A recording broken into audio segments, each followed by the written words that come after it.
आइए तब तक आइए एक बड़ी रिपोर्ट पर करते हैं फोकस। और जो आइए देश में कामकाज करने वाली दिग्गज एफआई ब्रोकरेज की तरफ से जेफरीज जिसका नाम बड़े आदर से लिया जाता है, उनकी रिपोर्ट्स को काफ़ी जांचा परखा जाता है और देखा जाता है और फॉलो किया जाता है भारतीय बाजारों में। उन्होंने भारतीय बाजारों को लेकर एक बेहद पॉजिटिव रिपोर्ट जारी की है। क्या कुछ खास लिखा है इस रिपोर्ट में, आइए जान लेते हैं। प्रियंका सारी डिटेल्स लेकर हमारे साथ है। प्रियंका बताइए। बिल्कुल अनिल जी, इसमें ये बात की है कि क्यों इंडिया अब बाय है और सेल नहीं है। जेफरीज की ग्रीड एंड फेयर रिपोर्ट आई है और उसके 5 बड़े पॉइंट्स जो हम यहाँ हाईलाइट कर रहे हैं कि इंडिया वर्सेस ग्लोब को अगर आप देखें तो ग्लोबल इमर्जिंग मार्केट के कॉन्टेक्स्ट में इंडिया ने पिछले 15 साल में जितनी बड़ी अंडर परफॉर्मेंस पिछले 12 महीने में दिखाई है वो पिछले 15 साल में भी नहीं दिखाई थी। तो यहाँ से उन्हें लगता है। और दूसरा, MSCI इंडिया जो है उसने MSCI इमर्जिंग मार्केट्स के इंडेक्स को लगभग 24 PPT यानी 200% से अंडर परफॉर्म किया है। तो काफ़ी अंडर परफॉर्मेंस दिखी है पिछले 1 साल में इंडियन मार्केट की। तो ये एक बड़ा रीज़न है कि यहाँ से बाय क्यों बनता है।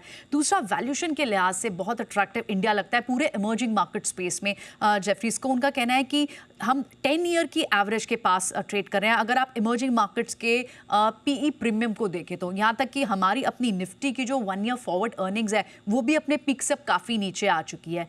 तीसरा बड़ा रीज़न है जो 18 साल के बाद S&P ग्लोबल ने इंडिया की सॉवरेन रेटिंग को चेंज किया, जिससे क्लियरली एक बड़ा सिग्नल मिलता है, कॉन्फिडेंस दिखता है ग्लोबल एजेंसीज का इंडिया की स्ट्रॉन्ग ग्रोथ में, हमारी फिस्कल डिसिप्लिन और किस तरह से इन्फ्लेशन कंट्रोल हुआ है उसको देखकर। चौथा, जो जुलाई में जिस तरह के फ्लोज दिखे हैं डोमेस्टिक फंड्स के, जून महीने में जहां ये डोमेस्टिक फंड्स के 30,900 करोड़ रुपए इंडियन मार्केट्स में थे, जुलाई में सरप्राइजिंगली इन्होंने इसे बढ़ाया और वो 55,000 करोड़ से ज़्यादा की पैसे इक्विटी डाली है, पैसे फंड्स इन्फ्यूज़ किए हैं इंडियन मार्केट्स में। तो ये एक बड़ा रीज़न है। और पांचवा, लास्टली उन्हें लगता है कि जो टैरिफ का रीज़न है, जो 50% US के टैरिफ की जो बात है, ये भी शायद एक रीज़न है कि इंडिया को यहाँ बाय करना चाहिए और सेल नहीं, क्योंकि it's a matter of time. उन्हें लगता है कि सिर्फ समय की बात है कि ट्रंप अपना स्टांस बदल सकते हैं, क्योंकि ये वैसे ही अमेरिका के हित में नहीं है। तो ये 5 बड़े रीजन उन्होंने हाईलाइट किया है कि क्यों एक short term gain Indian markets में दिखता है और इंडिया इस वक्त बाय है और सेल नहीं।